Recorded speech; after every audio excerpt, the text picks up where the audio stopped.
It's the Tyler Werner Show here, and picking up after last week's owner meeting press conference with Jeffrey Lurie, of course, and how we didn't really hear anything. But I don't know if anybody heard within the last week of some of the things Chip Kelly had to say, as a matter of fact, in regards to his tenure here, in particular the last year and how it ended. And how, of course, he was given essentially full control over who was brought here last offseason. That's essentially what Jeffrey Lurie's laid out. That's essentially what happened. And yet Chip Kelly is apparently, based off of things he said last week in a similar press conference, basically he was asked by some Philadelphia, reporters, the media, familiar faces to Chip, of course, during his tenure here with the Philadelphia Eagles, as to, especially in the last year, just how the hell this front office worked, basically. And how, between Tom Gamble being fired and then essentially Howie Roseman basically being demoted, Chip Kelly and then Chip Kelly's hiring of Ed Manowitz. I'm going to play the audio, essentially, in just a second, of essentially lies of Chip Kelly. I mean, and San Francisco 49ers, I hope you're happy. I mean, this is your head coach, and apparently he's a liar. Apparently. Based off of the many things he's saying in this press conference about how supposedly Chip Kelly puts it this way, when you'll hear it in a second. He only has control, or he only had control here in Philadelphia over the 90-man roster. So basically whoever was here, and not to mention when a healthy DeMarco Murray is only getting 2 carries a game, like at one point in the season, like that one game, I don't know if it was against the Cardinals or whoever, and DeMarco Murray basically got 2 carries the whole game. I mean, again, the guy that was brought, the running back that was getting paid $8 million, I mean, already you're kind of failing at running the 90-man roster if that's how you're doing it, I guess. But anyways, he was obviously the focal point when it came to bringing DeMarco Murray here, like bringing Byron Maxwell, bringing Kiko Alonso here. You mean to tell me all these former Oregon guys that were brought here, you mean to tell me that Chip Kelly didn't have anything to do with them coming here? You mean to tell me that, on that 90-man run, you mean to tell me that Chip Kelly just sat back and essentially let Howie Roseman and whoever else, Jeffrey Lurie, Ed Manowitz, whether it was Tom Gamble that was here before Ed Manowitz, you mean to tell me that Chip didn't have anything to do with any? I mean, come on. Liar, liar, is what I say. Chip, when Jeffrey was asked who he was looking for in a new coach, he mentioned emotional intelligence and a coach that opened his heart to his players. Why is that important for a coach, or why isn't it for somebody to be that good? That's a good question for him. I don't understand the answer, so good question for him, I guess. You don't understand what he was saying? I don't understand what he was saying. It would be very presumptuous of me to understand what someone else is saying. Do you think that he was referring to you? I don't know. That's a question for him. When the Eagles decided to move on with the game left in the season, from an outside perspective, it seemed very abrupt. Were you caught off guard, or were you surprised by the decision and the timing of it? Yeah, I was surprised. I mean, we had spent the whole day game planning at already practice, so not something you saw coming. It is what it is. Why do you think he fired you? We didn't win enough games. You actually won more than you lost. So again, that's a question for him. What are some things you would have done differently in Philadelphia, knowing what you know now? We would have won more games. It would have helped. Why wasn't that trust there with Howie? Again, it was just a weird situation. He was there for 2 years, and then he wasn't there for 1 year. So, Do you think having him in the building undermined your ability to run the team? I never really saw him, so I don't know. What he did on a daily basis. I thought he was running the cap. Well, I know what he was doing, but we didn't deal with him on a daily basis. Not that, but I dealt with Ed. I thought Ed did not see anything. So you didn't work with Howie at all last year? Ed did. Ed did, okay. Ed talked to him about contracts, so I didn't. I've never dealt with a contract. I never have written a contract, looked at a contract, gave a guy this, gave a guy anything. Is that the way the front office should work? Or you shouldn't have a communication between a cap guy and a personnel guy? Yeah, you would think. Did you ever make strides to? It wasn't set up that way. I wasn't. Again, I wasn't the personnel guy. I was in charge of the 90-man roster, but I didn't negotiate and say this guy gets this amount of money and that guy gets that amount of money. That wasn't what I did. And Ed was the one who ran our personnel department, so that really fell on Ed's shoulders in terms of how he handled everything. And Ed communicated with him all the time. That's how it worked out. That's how it was set up. But say you wanted player X and player Y, then wasn't it Howie's job to make it fit in the cap? So wouldn't you guys have to work together theoretically? We evaluated the players and said we would like them, and then when contracts came out, that's when contracts came out. That's what it was set up. So the Maxwell and Murray contracts were negotiated by Howie? Oh yeah, I've never negotiated a contract in my life. Never had a conversation with an agent in my life. I don't have anything. I have nothing to do with any contract. So the moves that he's made this offseason to trade those guys and those contracts, he was reversing something that he had done the year before? Those are questions for him, not for me. I don't know what's gone on since I left. Chip has said that you insisted on personnel power, but you had always maintained that he came to you and wanted to give it to you. Can you clear that up? We met after the season and just discussed the future in terms of what direction is going on. But ultimately, the decision is going to be this. You didn't ask for it, you didn't insist on it? I didn't ask for it. There was a report that you had offered 2 firsts, a second, any quarterback on the roster, any defensive player, for Marcus Mariota. Is that true? No. Tennessee never was trading. Tampa Bay was never trading. So I know Ed talked to both Rustin and Jason, and they weren't moving off their picks. So there was no offer made. It's out of the ordinary for the person who has control of the 90-man roster, the person negotiating the contracts, to have no communication. Why was there no? Ed had communication, so it wasn't like I didn't know what was going on. So I just didn't, on a daily basis, sit down and meet with him. So it wasn't like we didn't talk. Isn't it out of the ordinary, though, to not have that direct contact with the person negotiating? That's just the way it was set up. That's the way it worked. That's the way we did it. So, who set it up that way? The organization. There's one more thing I need clarification on. So Jeff had said recently that he gave you full power because you wanted it and he wanted to hold you accountable. Last March, you said you didn't ask for it. So which is it? I didn't like the way it was, but I didn't ask for anything. So it's his organization, his team. He can run it however he wants to run it. So you made it very clear. It wasn't like I'm walking out the door. You made it very clear that you didn't like the way things were set up. No, I didn't. Why do you like the way things were set up? I just didn't like the direction it was going. Did you offer an alternative? No, I didn't offer an alternative. That's what Jeffrey came up with? Yeah. I would have been content to just go hire a general manager. Where did you see that it was headed? What was your thought on where it was headed and why you didn't like it? I just didn't think we were on the same page. You mentioned that it was just the structure was the reason you didn't have daily communication with Howie. Mm-hmm. Was it just the structure, or was it also the relationship between the two of you? No, it was the structure. He wasn't at practice. We didn't meet on a daily basis. You're not negotiating contracts in September, so there's a lot of it. There wasn't anything to meet on. You know what I mean? And I think Ed did a great job of constant communication between everything that was going on.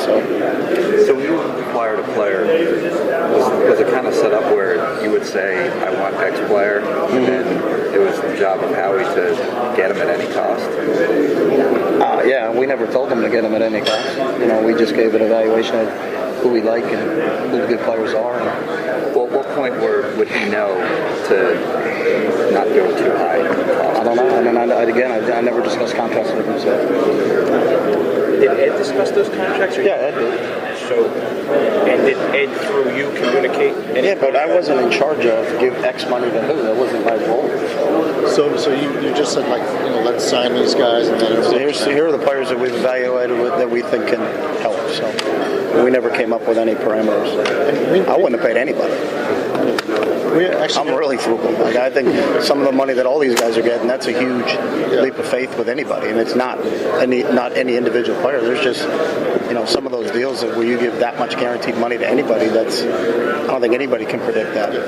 Clearly, we actually never had a chance to ask you, but why do you think like DeMarco and Byron and Kiko never worked out last year? Well, Kiko was hurt, and I think played well early in Atlanta, and then got hurt and missed a predominant.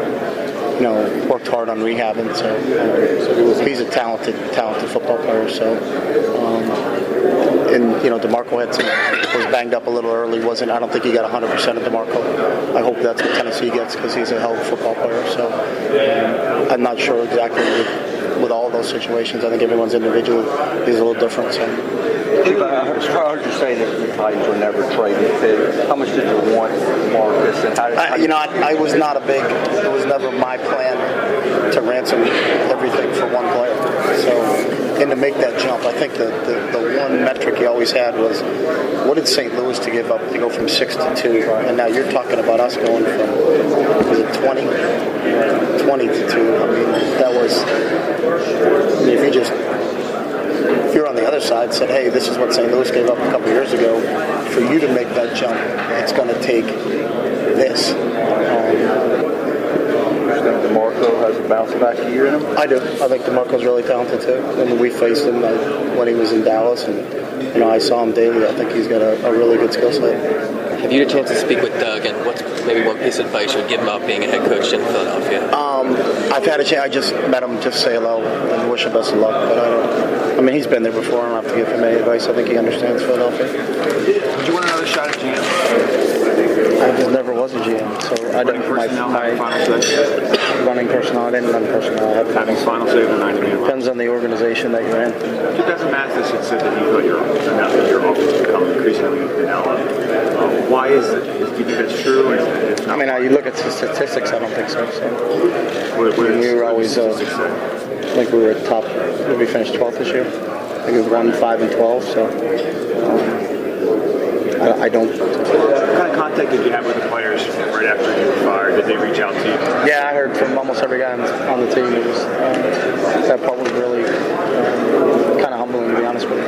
There were a few though that had mentioned about the relationships and maybe things that got. I think when you have that many, you're not going to be 100%. It's like you. Not everybody likes you. So You do. I love you. Have you shifted your philosophy at all, given the feedback that you've gotten over the first 3 years of being a head coach of professional players? Have I shifted? Shifted your philosophies towards how you manage, I guess, pro players, given the 3 years? Well, the players that I reached out to and talked to were, I think you gotta take the whole scope of it. Not just a vocal minority. You can, listen to the Jason Kelsey's and the Brent Sellicks and the Darren Sproles and the Brandon Grahams and the D'Amico Ryans and those guys who were, very encouraging. So, you got to take it all in. You just can't say one person said one thing, so I'm going to change how we do this. All right, guys, we got to get going. All right, Chip, thanks. Thanks, guys. Thanks, Chip. Okay, so that was Chip, last week leading up to Easter, essentially, what he had to say. And anybody take notice how he kind of he makes it sound as if Ed Manowitz, the guy, that was his hire, by the way, almost as if Ed Manowitz is the guy that, I guess, had to do the dirty work. And not to mention that, he'd say how Ed Manowitz was responsible for this and negotiating that. And all right, well, first of all, that was your hire, Chip. And second of all, basically this is the impression that I get how it works. Even giving Chip the benefit of the doubt here. Howie Roseman, all right, let's say, technically speaking, Howie Roseman was the guy that inked the contracts of whoever was brought here, or whoever was getting re-signed, or this and that. That doesn't necessarily mean that he had the say in bringing him here. The impression I'm under, that I'm sure most people are, and I think that the fairly accurate way that this mess ran last offseason and into this season and whatnot, this past season, is that Harry Roseman sat back and didn't really have a choice but to do what Chip wanted. And this is, again, a lot of it is on Jeffrey Lurie for giving Chip all this kind of say in the first place. So basically, my theory is that, we want Byron Maxwell here. We want and pay however much to get him here. We want DeMarco Murray here. And we're going to pay however much to get him here. And I didn't have a problem with bringing DeMarco Murray. Well, the problem I have is that he wasn't used the way he was supposed, and obviously the offensive line was in shambles. And you mean to tell me that that's Howie Roseman's fault, that that's just Howie Roseman's fault, I guess, huh? That the offensive line was in shambles last year. That, there were no this team didn't really have any outside receivers last year, and it showed. You mean to tell me that this is on Howie Roseman? Or was on Howie Roseman? And I'm not the biggest Howie Roseman supporter by any means. But you mean to tell me that I guess it was either last year between Howie Roseman and your personnel guy that you hired, Chip, Ed Manowitz, that basically ran the show as far as getting the players here. And that Chip had nothing to do with it. Don't buy it at all. I mean, for one thing, again, we just saw how Howie Roseman basically cleaned house of these Chip Kelly hires from last year. You mean to tell me that Howie Roseman brought these guys, that he basically did everything he could to get these guys here? No. And I think Jeffrey Lurie should, and Howie Roseman, they should just come out and flat out say it, and just be specifically detailed with how this show ran last year. And I think personally that would be rewarding to the Eagle fan base and to the people running the show now. Because again, you got rid of Chip, and here Chip is, it's like he's still, I don't know, like he's still got an agenda here with what he's saying here. And I don't know who out there listening who's plugged into the Eagles or whatever believes anything Chip Kelly's saying, or to what extent you're believing this, but you just heard it. And yeah, at the end, Chip Kelly says how, guys reached out to him, Brent Selleck's and Zach Ertz's, or whoever he mentioned. That's great. That's great. But at the end of the day, nobody really cares. He comes off as a liar here. And I'm just waiting and just hoping that between Jeffrey Lurie, Howie, there's some kind of statement made here, just to kind of reassure everybody here that the right guy got fired, and that just to kind of answer to this Chip Kelly nonsense that has been brought to our attention last week. That's all I'm saying. Really, it wouldn't make any sense. It wouldn't make any sense to fire Chip Kelly if, to some extent it would make, because even with the guy, I still like to think that a lot of what conspired this season, the 7-9 disappointment, a lot of it had to do with Chip Kelly, not using DeMarco Murray the way he should have been used or whatever. But a lot of it, too, is Chip Kelly weakening the wide receiving core last year, not replacing in the last couple of years after no more Deshaun Jackson here, and after not wanting to pay Riley Cooper as highly as the Kansas City Chiefs were willing to pay him. He failed at replacing those positions, essentially. Last year, it really showed. And so, in the offensive line, which has to get refiltered here, amongst other things that he failed at this past season. But even even aside from that, he hired Ed Manowitz, and I'd like to think that if Howie Roseman had a significant say over what was taking place this past year, which obviously he wasn't, and it was kind of made clear that he really wasn't, then Howie Roseman should have been fired too, but he wasn't. And again, Jeffrey Lurie is guilty as well in this. He's guilty that he thought that to maximize Chip, you had to give him all the power. No. Because my argument, and I think the logical argument here, is that, well, you know what? If Chip was really that for real of a coach, if he was able to work well with one another, then it wouldn't have been required that you would have had to give him full control over the roster, over the free agent signings, over the draft, whatever. Now, if you're Bill Belichick, you prove yourself in this league that you can handle that in conjunction with coaching them, then by all means, you can do that. But Chip was nowhere near that yet. He was nowhere near that level, and Jeffrey Lurie sold out, gave in, and gave him all the power.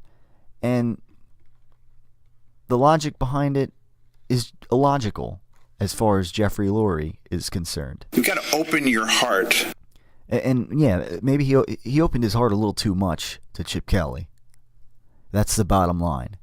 Maximize Chip. That doesn't mean you give him full control over the roster and everything. To maximize him, maybe you got to at least put the foot down a little bit. And Jeffrey Lurie in this case should have put the foot down a little more, obviously, in hindsight, and said, "No, listen, we're going to work together." And now it seems like apparently this is how the things are going. Apparently, it's a more, Chase Daniel, who Doug Peterson is high on and whatnot. Sure enough, he got signed. And then, on defense, of course, to appease Jim Schwartz a little bit, get some of his guys on the defense. And Howie Roseman in general, essentially getting rid of these quote-unquote Chip Kelly guys. Yeah. Chip Kelly wasn't running the show last offseason. We're supposed to believe that? And you 49er fans who now have Chip Kelly as your head coach,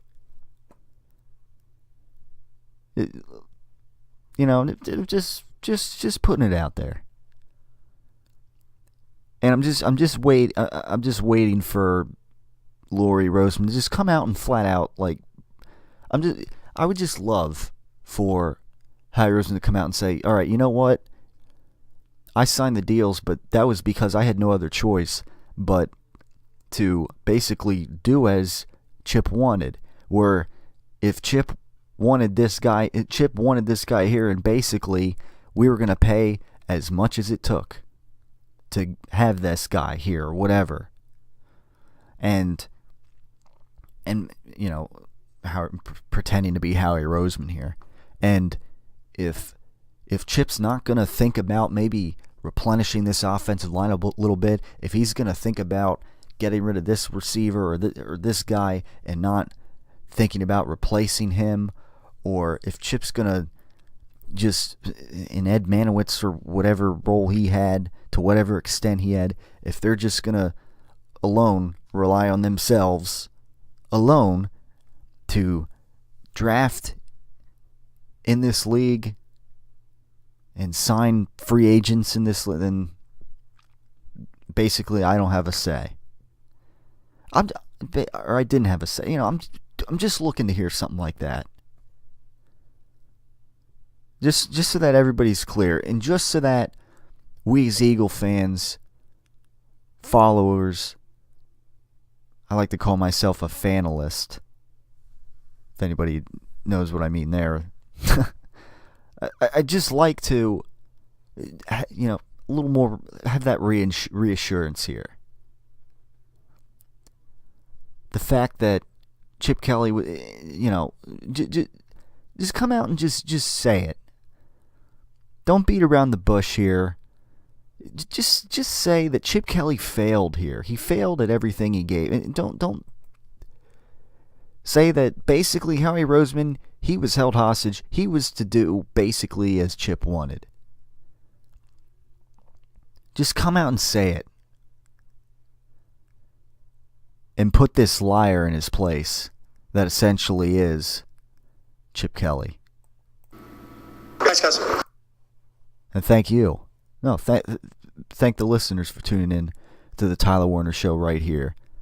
And let me know what you think. But I mean, I don't know who would think that, who would believe any of what Chip had to say, really, as far as him not having player personnel, bringing guys here last season. It's just a mess as far as I'm concerned when it comes to Chip Kelly answering to this stuff. And quite frankly, I'm a little bit annoyed that those are the things that Chip Kelly had to say. And that he's basically kind of in denial about this.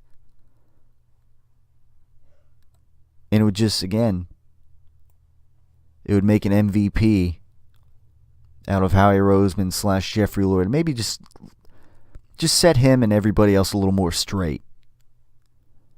And deliver, give the absolute truth.